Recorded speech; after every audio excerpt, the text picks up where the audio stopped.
Today is Thursday, 20th November 2025, and before I proceed with this program, let me again remind you that once you've watched or listened to this program, if you liked what you've heard, please remember to tick the like button to indicate that fact. Now, with that, let's move forward with the program itself, because the last 24 hours have been remarkable and extraordinarily dramatic, and they've basically thrown the whole situation in relation to Ukraine back in flux. Now, what has happened is that over the course of the last couple of hours, since I made my program yesterday, more information has been dribbling out, or pouring out perhaps would be more accurate, about the peace proposal supposedly being worked out by Steve Witkoff and Kiriel Dimmitrif. Now, there is apparently there was a post on X by Steve Witkoff indicating that the United States, that the US government had not intended to disclose the fact that the discussions between Witkoff and Dimmitrif had been underway, and that the Americans and the Russians were working on this plan, but that the plan was leaked by someone. And supposedly, now I want to stress, I did not see this post on X myself, but that supposedly the details of this plan were then leaked by K. K presumably is General Kellogg, Keith Kellogg.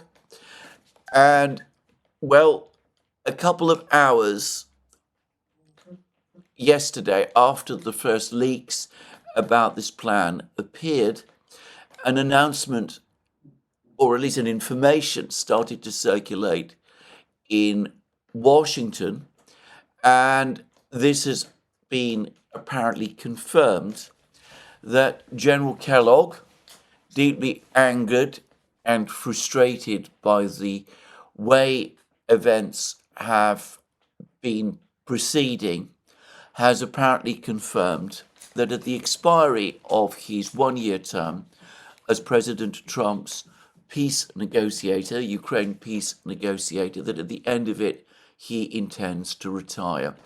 In other words, that Kellogg intends to quit his post at some time in January. Now, that suggests that what has happened is that Kellogg, who clearly doesn't agree with the proposal that we now see being fleshed out between Witkoff and Dimmitrif, that Kellogg leaked the details of this proposal, perhaps to Axios and The Economist and the Financial Times, and perhaps he was then called to account about the fact, and at that point he may have taken the decision to resign, or perhaps he was asked to make it clear that he would not be seeking an extension of his term. This is to some extent a reconstruction of events, but it would make a great deal of sense if it were true, and it would explain a lot of the confusion that we saw yesterday. So what do we actually know?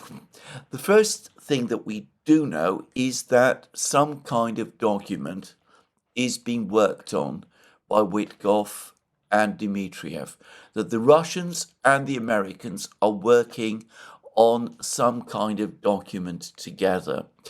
This document apparently also has input from various other people. On the US side, we're told that the Vice President, J.D. Vance, and the Secretary of State, Marco Rubio, are also involved in working on this document. There's less word about who is involved on the Russian side, apart from Dmitriev. Just saying. But apparently, there is joint work being done to iron out and crystallize this document. The work is not complete.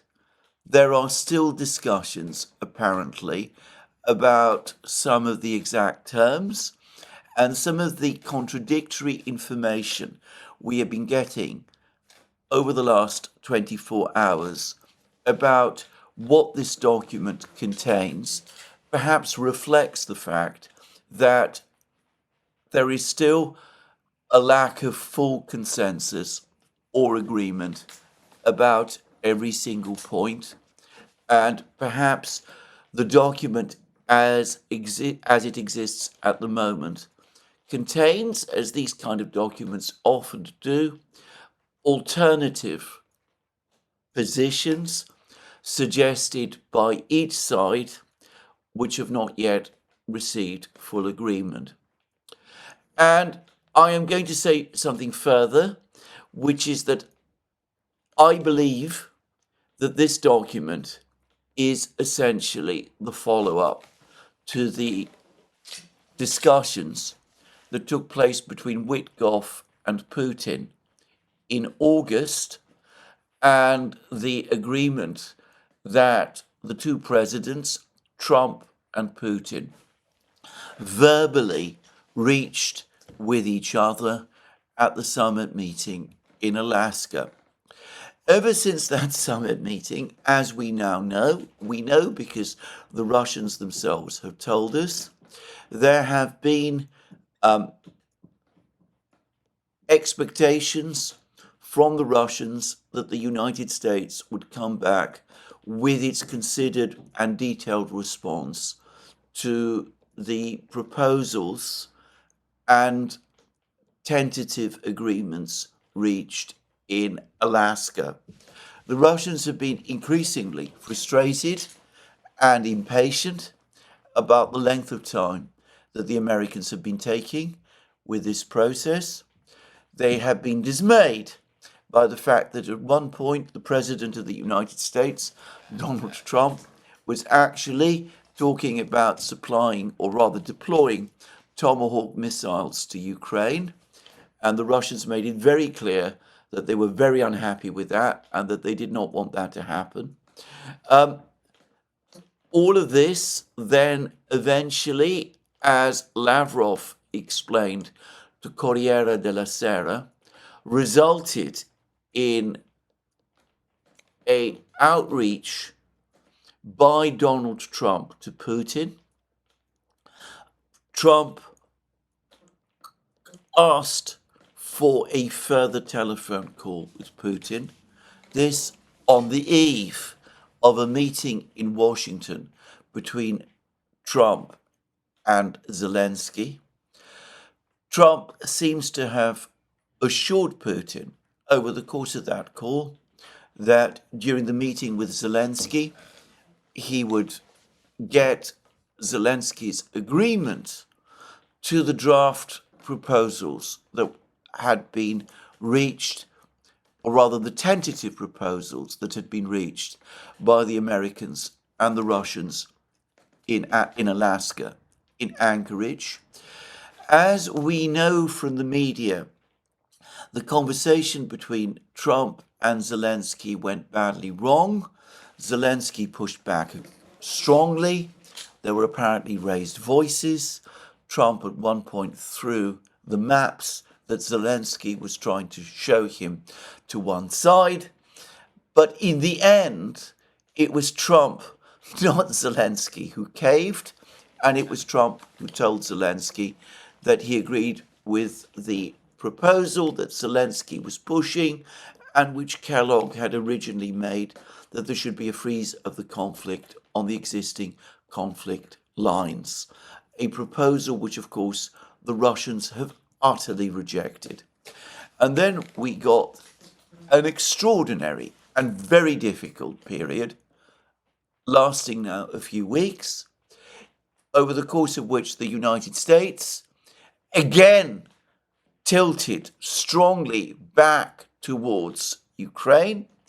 There was sanctions imposed on Rosneft and Lukoil, and the President of the United States called off the summit meeting with Putin in Budapest, which he had himself proposed. So this is what happened. Now, it appears that at some point over the last few weeks, someone in the United States, perhaps the president himself, perhaps officials around the president, persuaded the president that this course was leading nowhere, that the Russians were not going to bend, that the assumption that the military situation in Donbass was stable and perhaps even tilting in Ukraine's favor was completely wrong, that it was becoming clear that the Russians were on the brink of a breakthrough, and someone apparently persuaded Trump to go back to what had been agreed between himself and Putin in Alaska. And again, it's not entirely clear how this came about.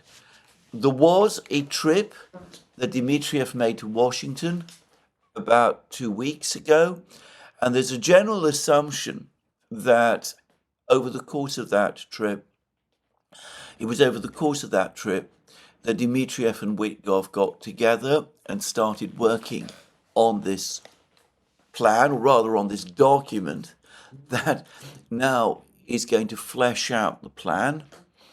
I don't think so, actually. My understanding is that Dimmitrif found that the Americans over the course of that trip were unresponsive and reported this to Putin and to the Russian Security Council. I understand that there has been an adjustment since, and I suspect that Dimmitrif and Witkoff have probably resumed contact since that visit that Dimmitrif made, which may have been unsuccessful. Anyway, this is a detail that is of no real consequence. But anyway, Dimmitrif and Witkoff have therefore got together with teams, various teams, Vance, Rubio, some are saying Jared Kushner as well, and they're all working together now, trying to get this paper sorted.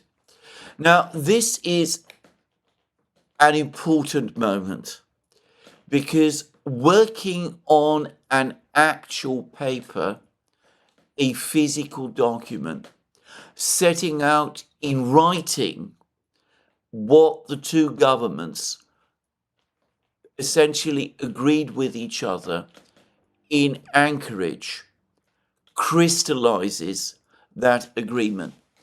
As I understand it, the discussions in Anchorage, and before that, the discussions between Witkoff and Putin in Moscow were verbal. Obviously, the Russians have a stenographic record of those discussions. I've discussed that already. The Americans will have such a stenographic record as well, the kind of record that note keepers make, the interpreters make. And if we're talking about Witkoff's meetings with Putin in the Kremlin, I'm pretty sure that the Russians have an actual voice recording of that discussion as well, just saying. But that is not the same as an actual worked through document which the two sides have got together and are working upon.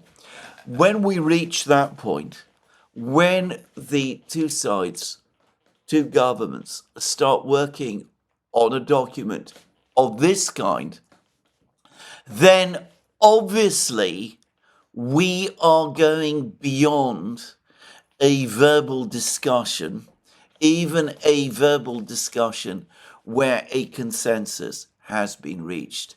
We are actually now at that stage when things are being officially and formally reduced to writing, and the agreement, the tentative agreement, the verbal agreement, the informal agreement, if you prefer, the understanding, to use the word that Putin used, when that agreement is actually crystallizing and is beginning to gain formality and substance. So this is an important event. From this moment onwards, there is something in writing that the Americans and the Russians have been working upon with each other, which sets out their basic consensus and which they can then distribute to the Europeans, to the Ukrainians, to everyone else. And anybody who has been involved in negotiations, and I, by the way, have been involved in very many in my previous life, anybody who has been involved in negotiations knows that when this happens, that is a very important moment. Each side at that point is making a commitment, which, whilst it might not necessarily lead to a final agreement in the process, certainly does take one much closer to that point. Now, having said all of that and explained all of this, there's many questions. And this is where I'm now going to discuss what the agreement itself, or what this document, which of course I have not seen, and nor has anybody else, what it contains. Well, the first thing to say is that it is clearly based on Istanbul Plus.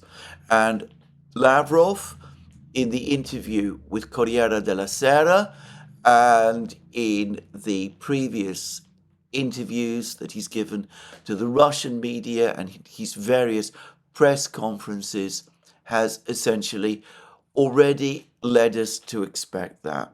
So it is clearly based on Istanbul Plus.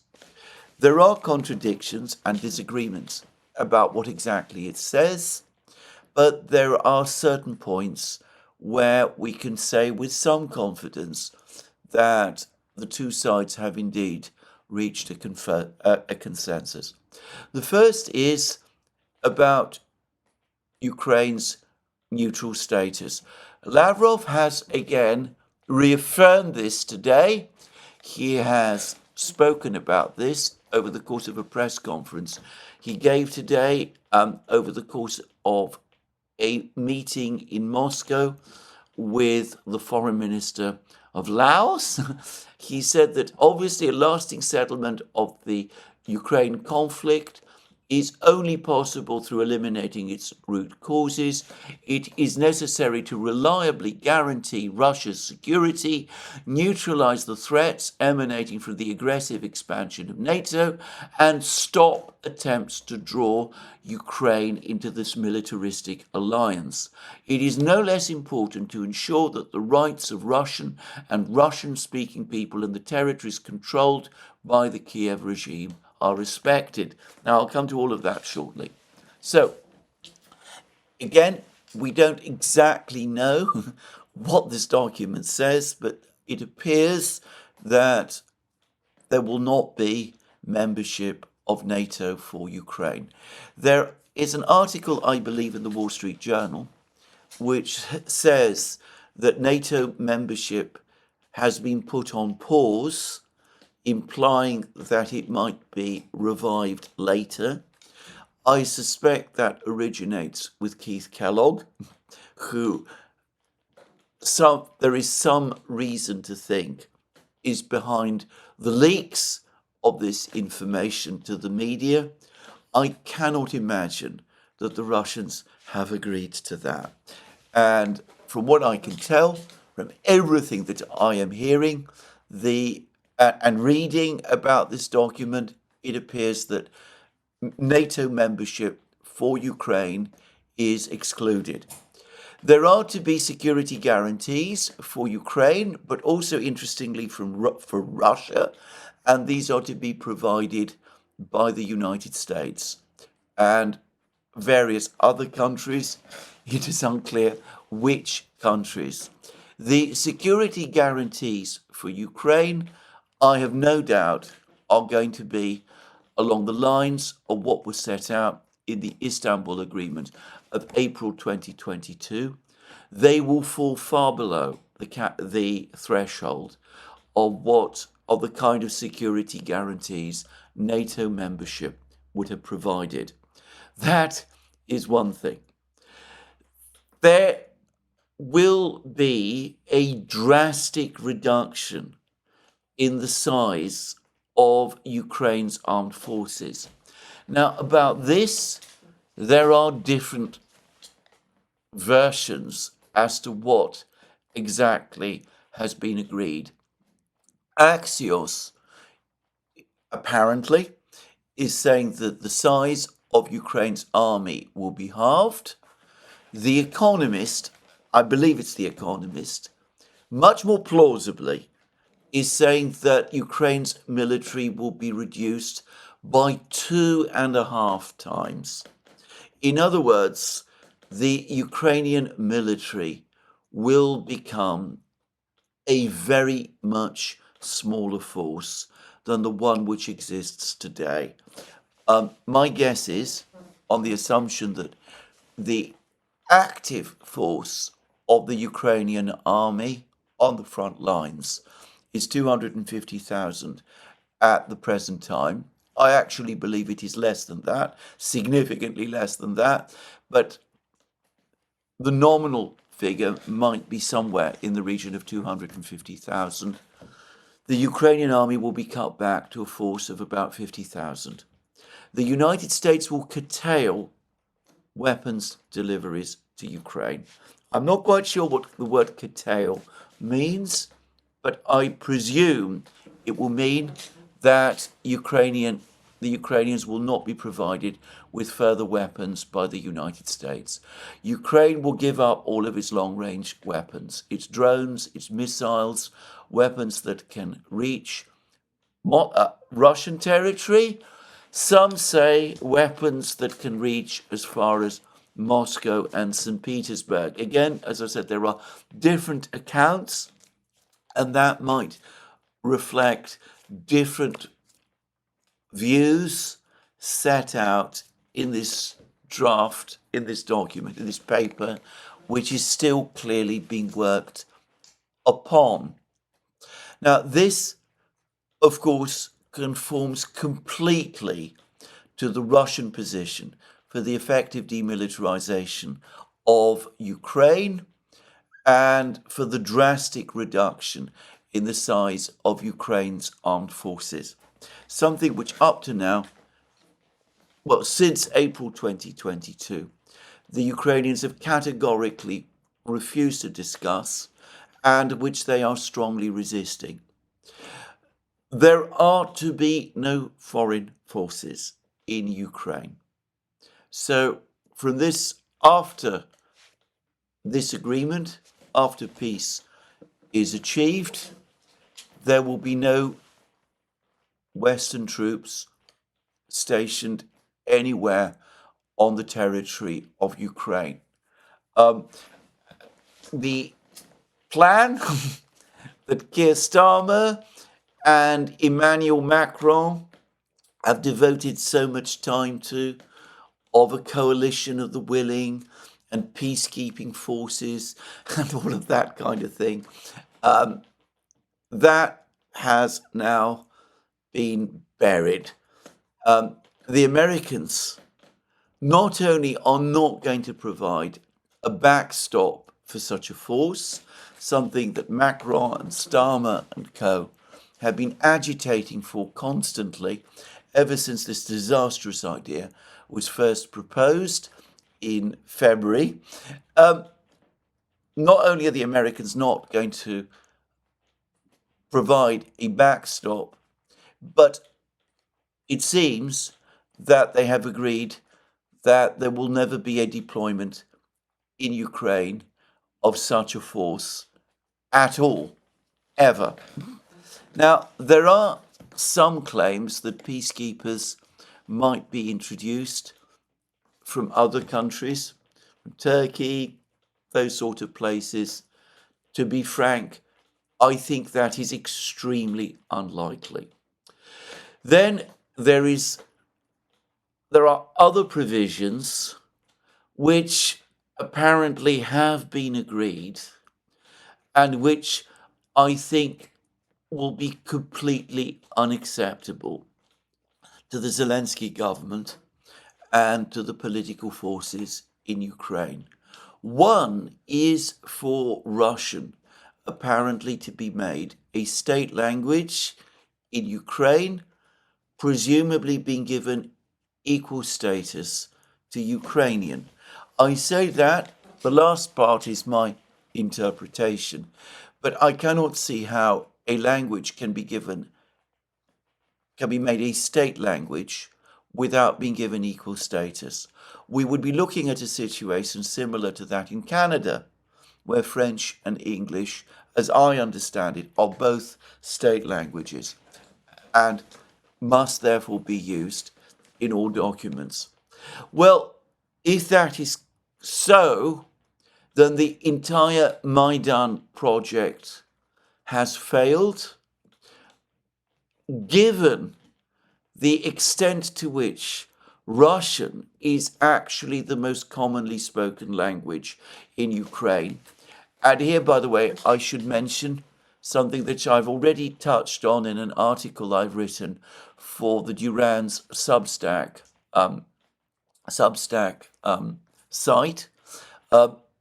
I have heard that over the last 2 years, there has been a major swing back in using Russian in Ukraine, that it has again become the most widely spoken language amongst young people, including school children, that it is again the most widely spoken language in the workplace, and that it is now increasingly the language that the army uses.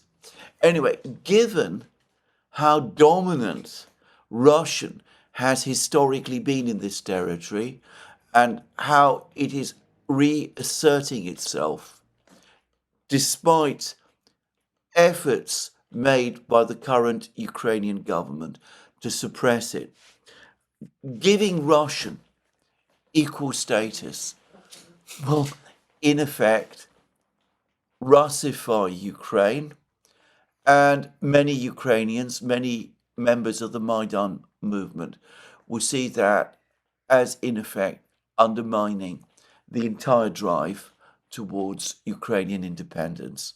It would almost certainly lead in time to a much closer relationship between Ukraine and Russia if it were ever to happen and if it were ever to be enforced.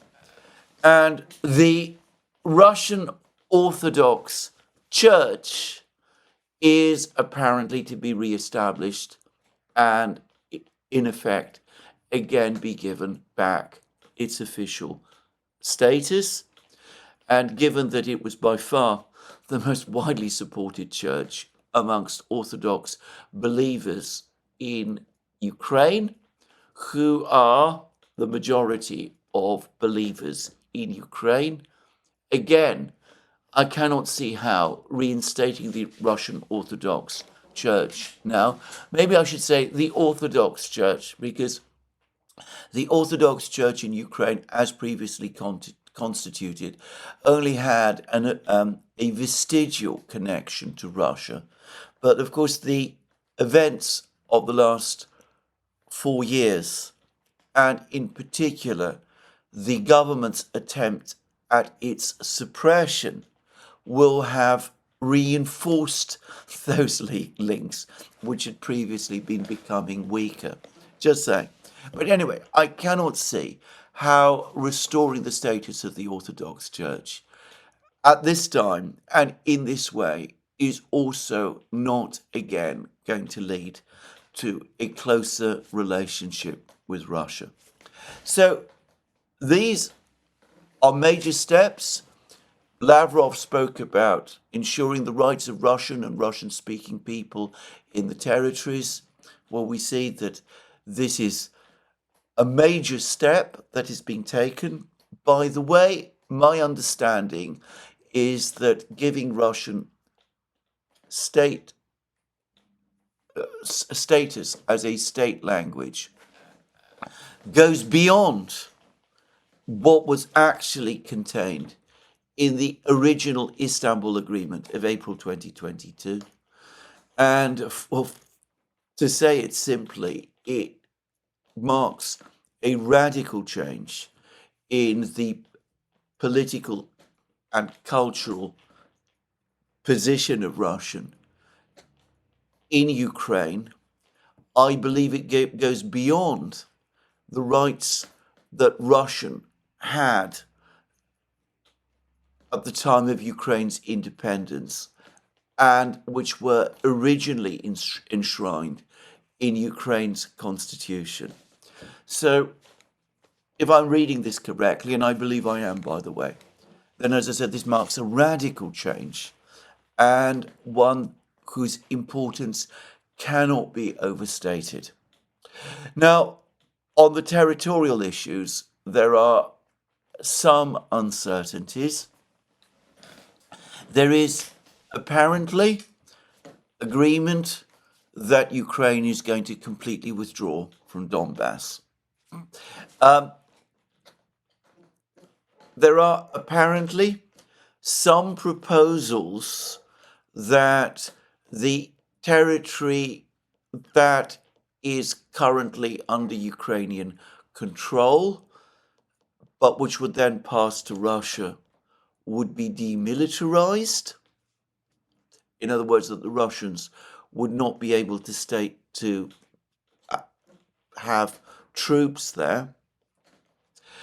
And there are also suggestions that the Russians would rent this territory from Ukraine and pay some kind of rent to Ukraine for this territory, something which I don't for one moment believe. There are apparently alternative provisions in this draft, and I'm sure that these are the ones that ultimately will prevail, that the entire territory of Donbass will indeed be accepted as Russian, and most controversially, that the United States will recognize both Crimea and Donbass, Lugansk and Donetsk, as part of Russia.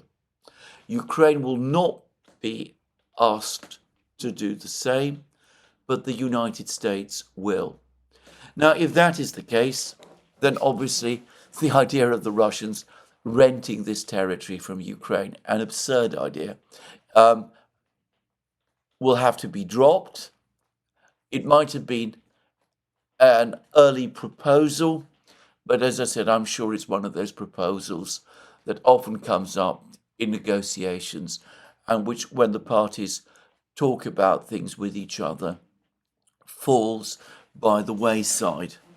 The Russians might agree for a time not to station troops in western Donbass, the territories that are currently under Ukrainian control, but bear in mind that if this territory is Russian, then eventually the Russians will want to be able to station their army on Russian territory.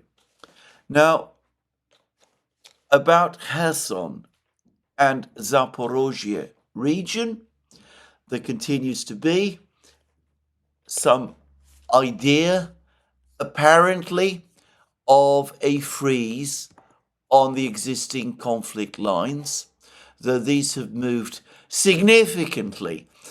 Anyway, that apparently is still there and perhaps will remain there, at least for the time being.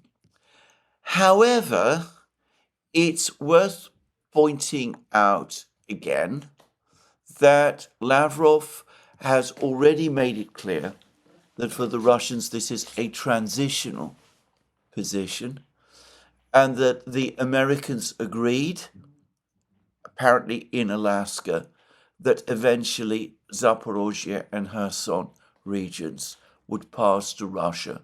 His exact words, set out in the interview he gave to Corriere della Sera, are as follows.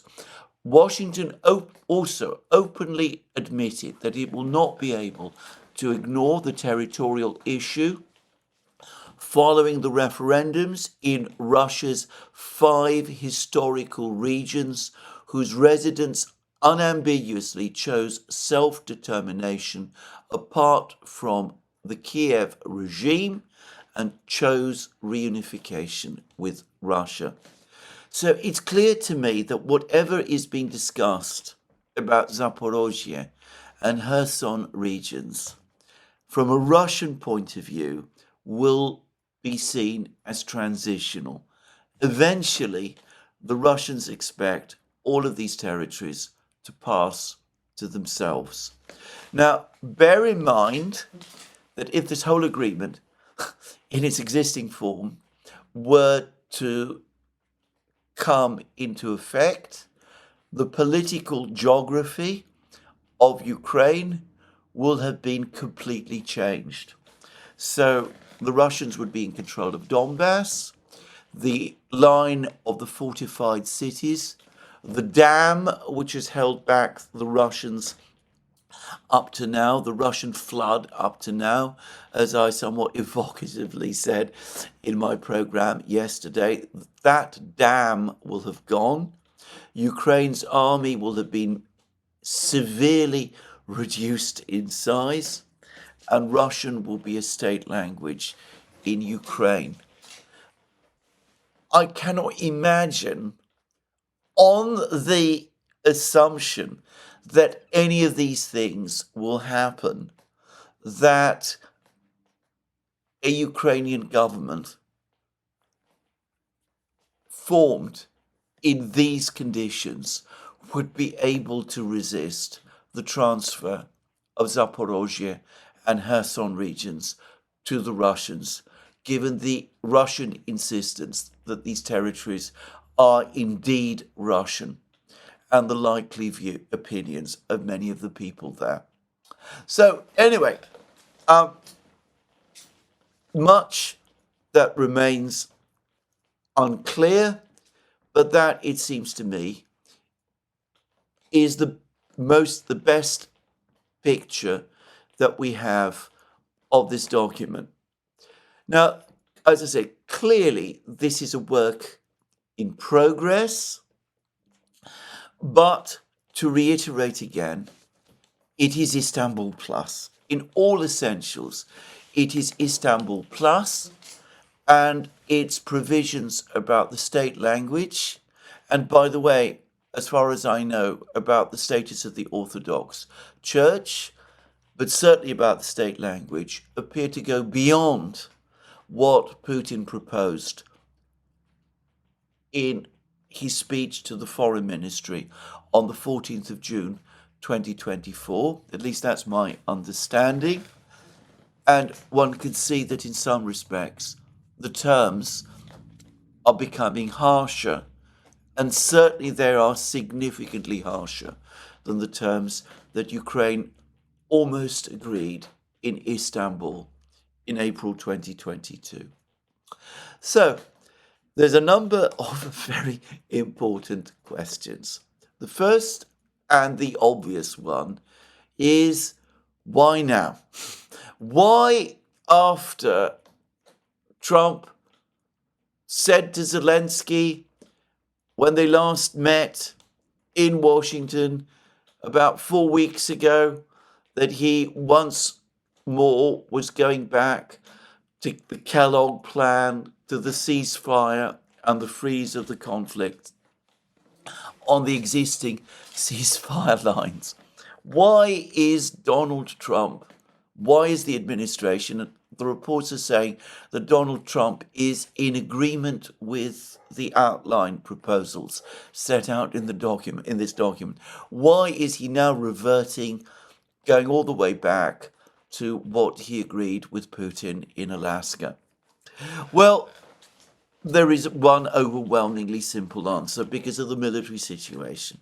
It's becoming increasingly clear that the story, the fairy tale that Ukraine, Zelensky, and Kellogg and others were plugging over the last few months, that Ukraine was holding its own on the battlefronts, that was a complete fairy tale. Trump now understands that if the war continues, Ukraine is going to go down. There will be a defeat in Donbass. Donbass is soon going to pass entirely under Russian control. And at that point, whatever remaining leverage over the Russians still exists will have gone. And the Russians could start demanding much more, Dnipropetrovsk region and Kharkiv region and other things, and might not be in a mood to settle diplomatically at all. So that is one reason, and I think it is the compelling and most important reason, by the way. On this topic, I should say that I've received a very important email from a source, somebody who has had contacts with agencies that could be said to be part of the American government. I'm choosing my words very carefully. Anyway, this person has told me that certainly the intelligence community of the United States and the intelligence communities of various Western governments are fully aware of the true level of Ukrainian casualties, and that they are under no illusions about the fantastic figures that Zelensky and his officials have been plugging, and that they also know or have ideas about the actual realities of the state of the Ukrainian armed forces. And this dovetails with a report that has just been published by Russia's Foreign Intelligence Agency, the SVR. The SVR has published a report in which it says that intelligence agencies, Western intelligence agencies, over the last few weeks have reported to Western governments that Ukraine is fast losing the war, that the anti-Russian project in Ukraine has been a complete failure, and that policy needs to be adjusted to reflect this. The SVR is also saying that Western governments, at least European governments, are rejecting these findings and are in complete denial about the situation, and remain committed to the anti-Russian course that they have been following in Ukraine up to now. So anyway, Trump perhaps is finally being told the truth, or is finally seeing the truth. I accept this information that the intelligence services in the United States have been fully informed about the real situation. It's probably the case, though, and I'm guessing here, that Trump himself has not been told the truth about it by certain top officials within the United States. I'm not going to devote more time to this discussion. But anyway, it's the military, the change in the military situation and information about it that probably is far and away the biggest reason for the Trump administration's return, if you like, to Anchorage. But I suspect that there are other reasons as well. Firstly, the Trump administration is again coming up against the problem of its lack of leverage over Moscow. It has now become completely clear that China is not going to reduce its purchases of Russian oil or compromise in any way on its relations with Russia. In fact, the Chinese Prime Minister Li Qian has recently been in Moscow to attend a meeting of prime ministers of the Shanghai Cooperation Organization. And over the course of this meeting, the day before yesterday, Li Qian also had a meeting with none other than Vladimir Putin. The Kremlin has published transcripts of this meeting, and the meeting the impression was that the meeting was exceptionally friendly. Now, I've discussed the reasons for China's stance many times. I'm not going to discuss it further here in this program.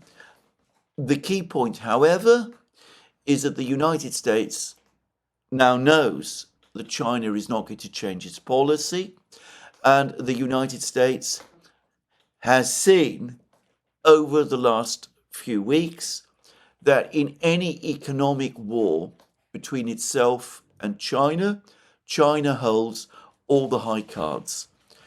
China is in a position to block exports of rare earths to the United States, which would have a significant impact on America's industrial economy, including its critically important AI sector and its defense industries. And interestingly, over the last day or so, the Dutch government appears to have finally caved over the Nexpedia affair. Nexpedia, Dutch headquartered company, owned in China with much of its production in China, providing medium and low-level chips heavily used by the car industry. The Dutch government, prompted by the United States, attempted to take control of Nexpedia, ousting its Chinese appointed CEO.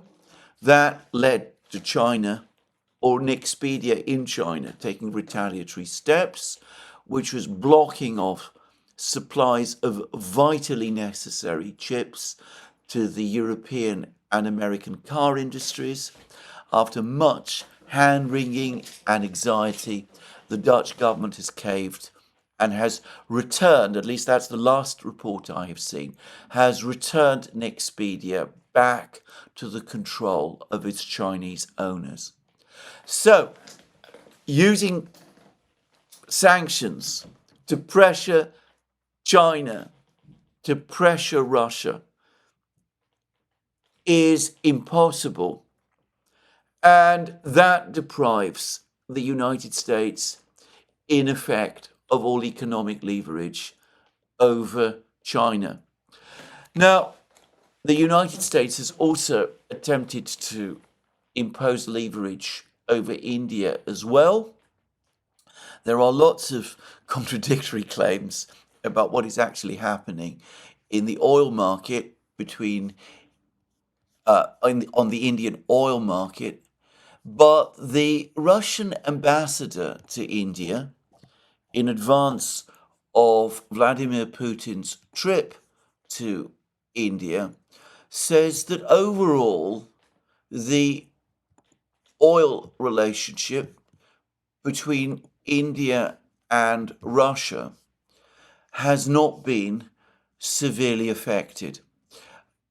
He's made a statement that Russia continues to be India's main source for oil. Well, that might be overstating things, but anyway, that is what the the Russian ambassador to India says. He's saying that India continues to import 30% of its oil from Russia. He does accept that there's probably been some recalibration and reorganization of Indian oil exports, but he says that he doesn't expect that to change. Well, as I said, that's what he says. It may be right or it may be wrong. The Russian oil minister, Novak, has said that Russian oil production has been unaffected by the sanctions on Lukoil and Rosneft. Anyway, one way or the other, the United States might be coming round to recognizing that its leverage over Russia simply is not there. But what is happening, and again, I can't help but think that this must be having some effect on US policy, is that these sanctions on Lukoil and Rosneft have indeed caused disruptions in global energy markets. There are reports that the price of diesel oil in the United States, for example, is rising. There have been major election defeats by the Republicans in the United States over the last few weeks, about the last 10 days. And, well, one can imagine that, given all of that, the president and his officials are now rethinking their policies.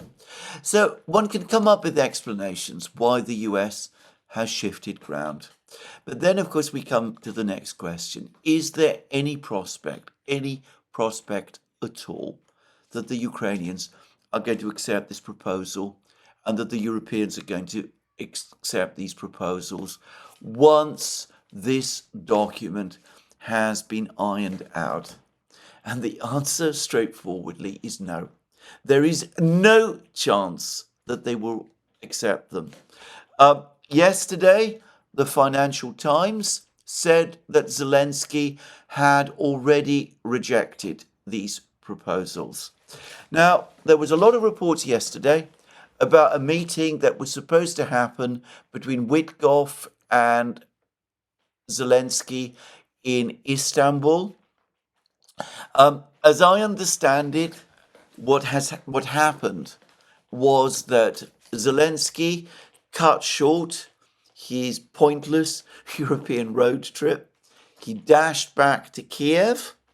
Maybe he was expecting or intending to meet the US military delegation that's arriving in Kiev, led by one of the deputy US war secretaries, Dan Driscoll. Anyway, he came back to Kiev, I'm guessing, for that purpose.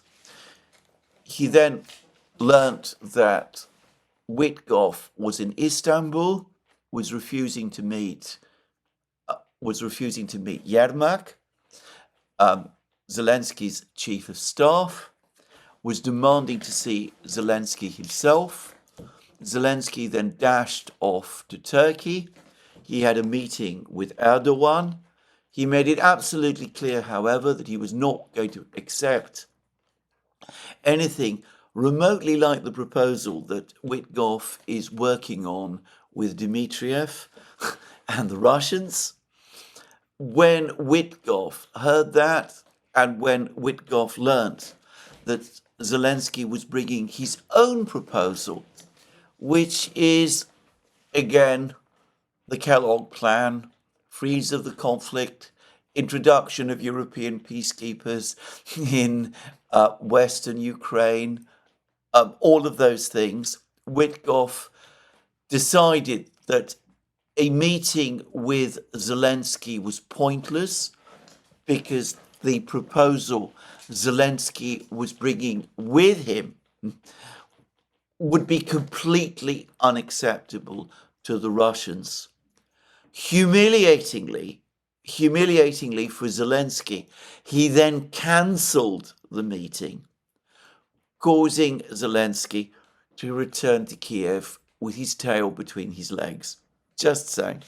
So Zelensky is not going to accept this proposal, nor, of course, are the Europeans. There is another element to this proposal. We know about this from Dimmitrif. I touched on it yesterday.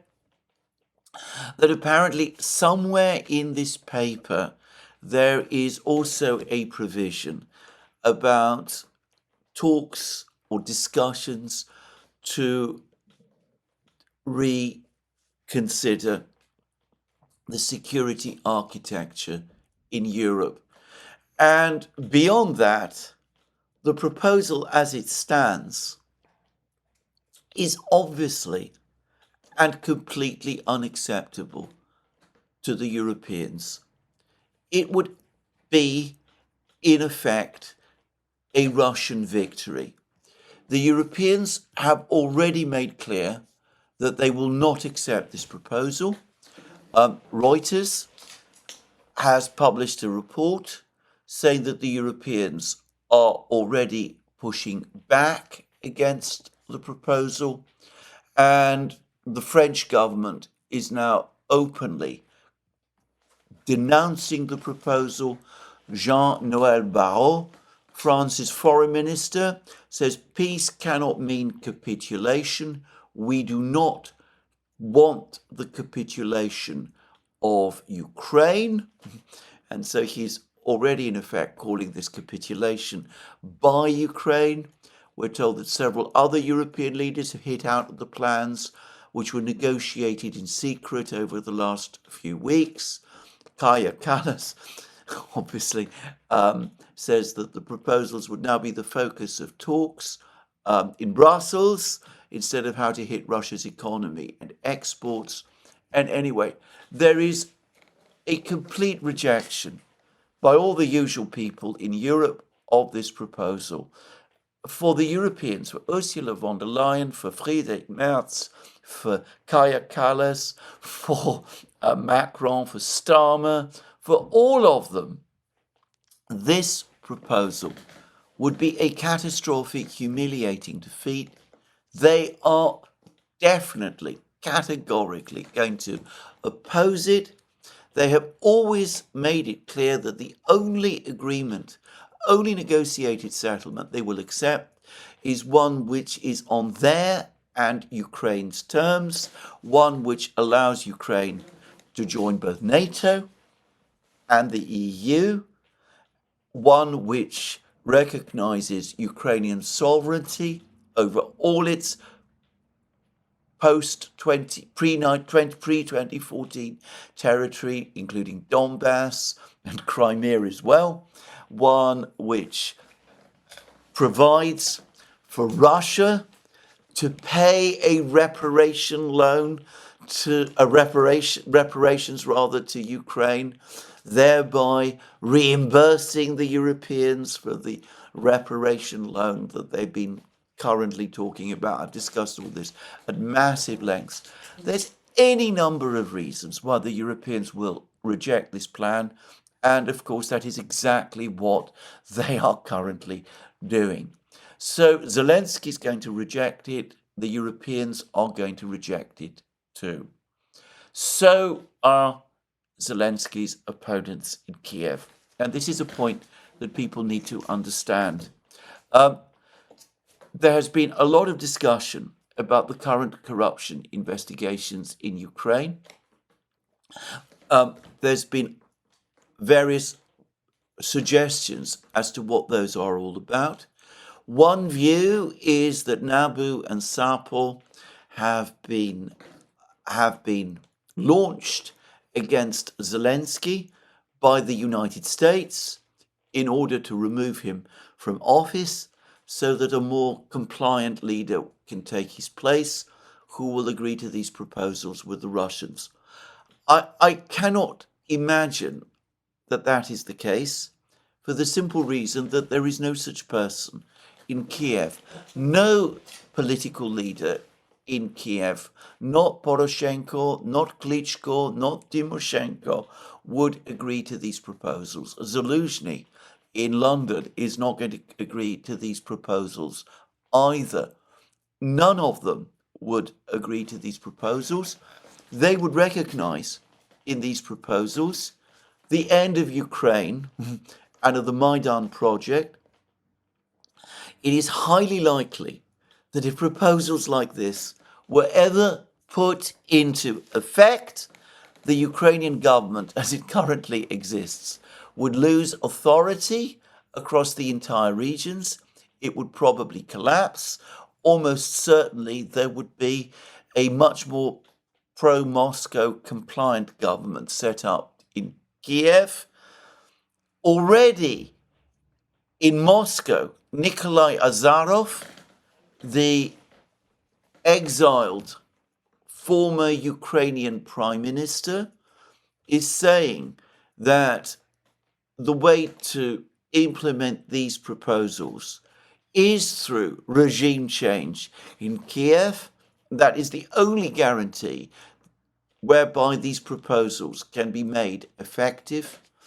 And of course, that ensures, that guarantees that all of these people in Ukraine, Klitschko, Poroshenko, Timoshenko, Zaluzhny, are going to oppose these proposals, because regime change of that kind is exactly what they don't want, because it will leave them out in the cold. There is an alternative view, which is that these investigations have been launched by the European Union in order to put pressure on Zelensky to force him to agree to mobilize young Ukrainians to the age of 18. Events in Ukraine, which is an outstanding blog, by the way, discussing the internal situation in Ukraine, has been the major proponent of this theory. And it is absolutely correct that the people in Nabu and Sarpok who are promoting these anti-corruption investigations and what might be called the pro-European middle-class liberal intelligentsia in Kiev, who are also most strongly supporting these investigations, are the most pro-war constituency in Ukraine, bar none, and that they are linked to the Europeans, and that since the cut-off of funding to Nabu and Sarpor that took place after the closure of USAID, it is the European Union that has been paying the bills for Nabu and Sarpor, and which has been running this operation. However, I have received authoritative information on this point from a source with access to information in Hungary, and this confirms, and I have no doubt at all about the validity of this information, that the truth is the complete opposite.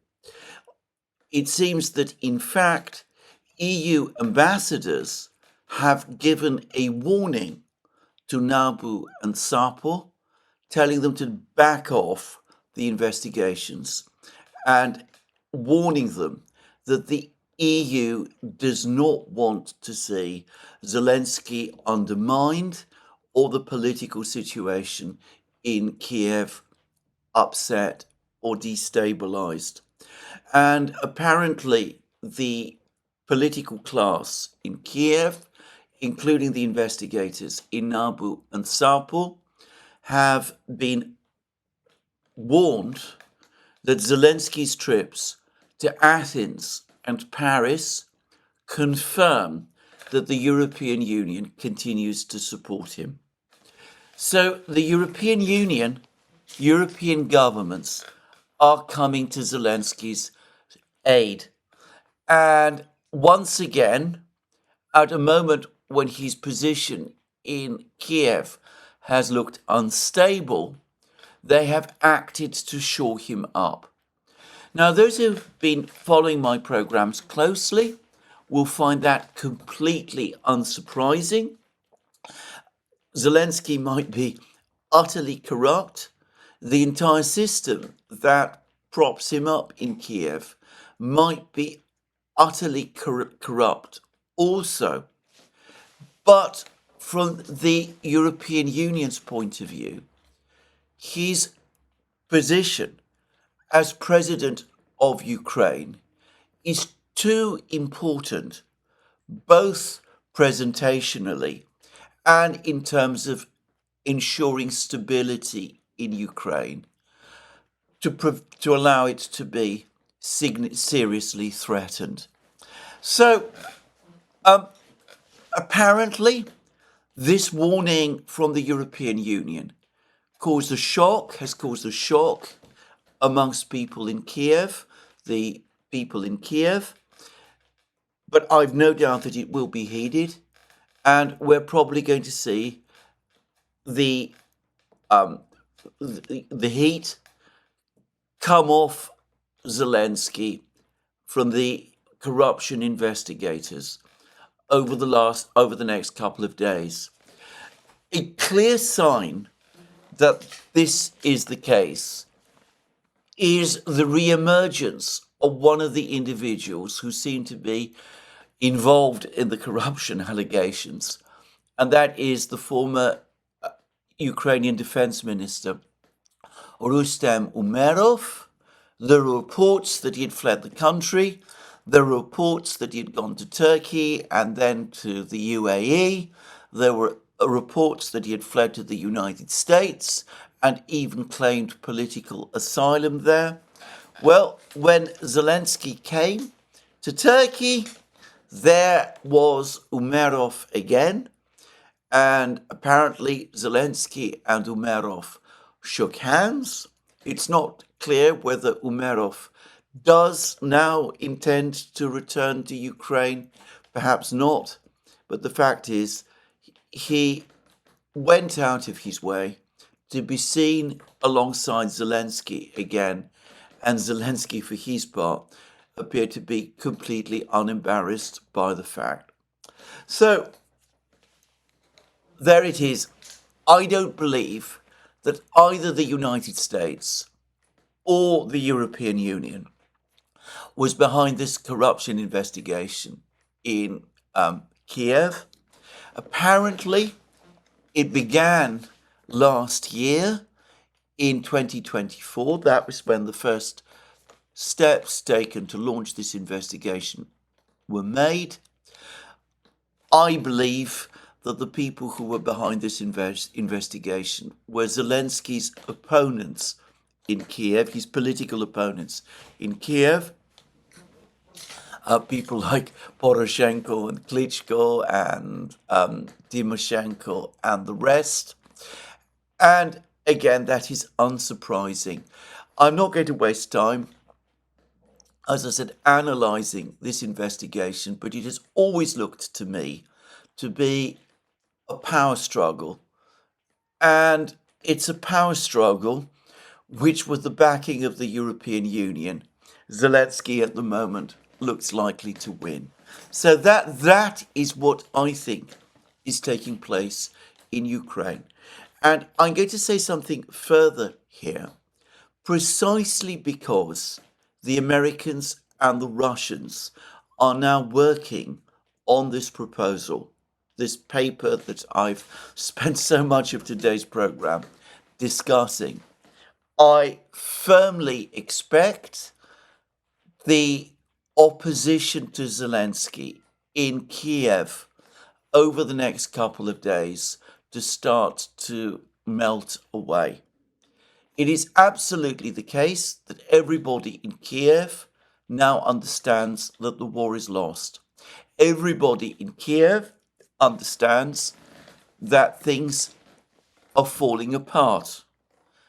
But they do not want the war to end on these American terms. That would be a greater disaster for them than a situation where Ukraine is defeated militarily. Far better the latter outcome than one in which they are pushed aside and marginalized. What they want to see is the war to continue, the money flow into Kiev to continue, and if keeping Zelensky in place is the price they have to pay for that, they will pay it. So that is what I think is going to happen. We are going to see a hardening in Kiev, a stabilization, a temporary stabilization in Kiev, out of the need to push back against this Witkoff Dimmitrif plan.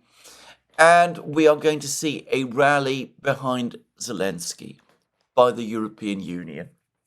All of which, of course, means that the plan is going to be stillborn. The only big question thereafter is what then is the United States going to do? Well, you could say that this is the moment when Donald Trump finally walks away.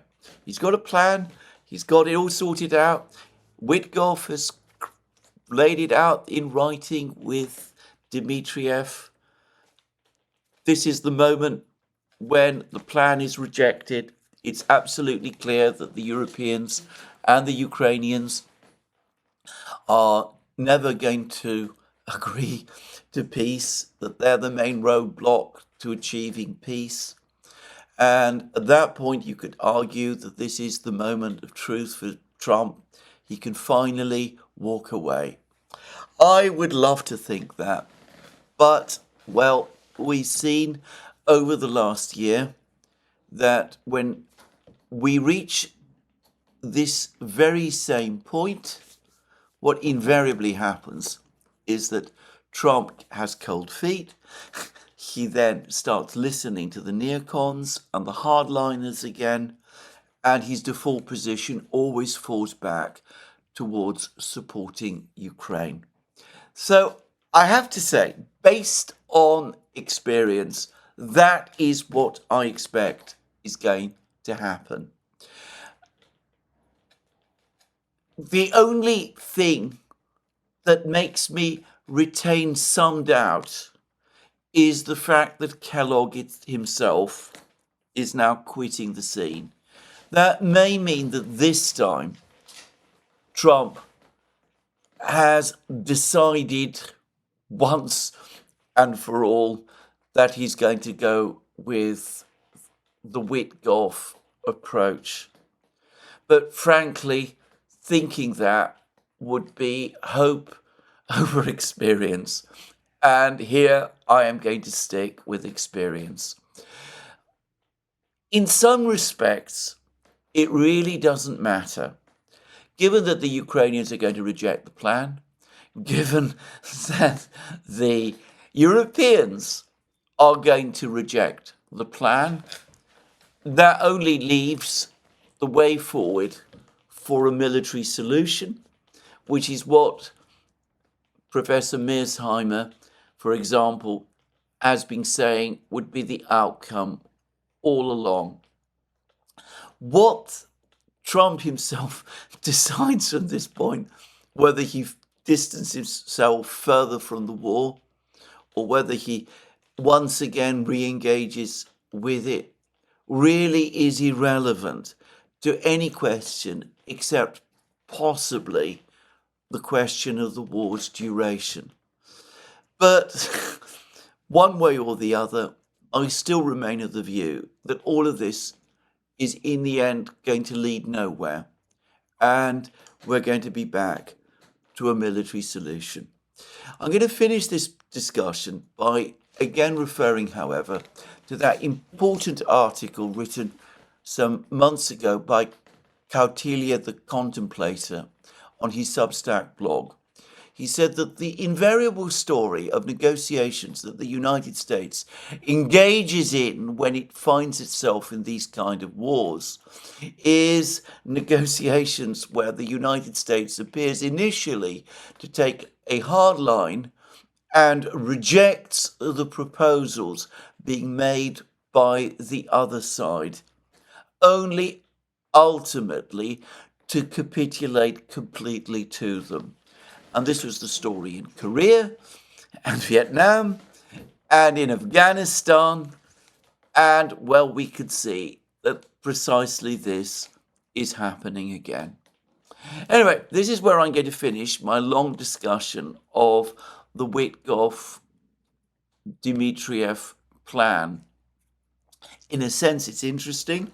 It might have some bearing in the future.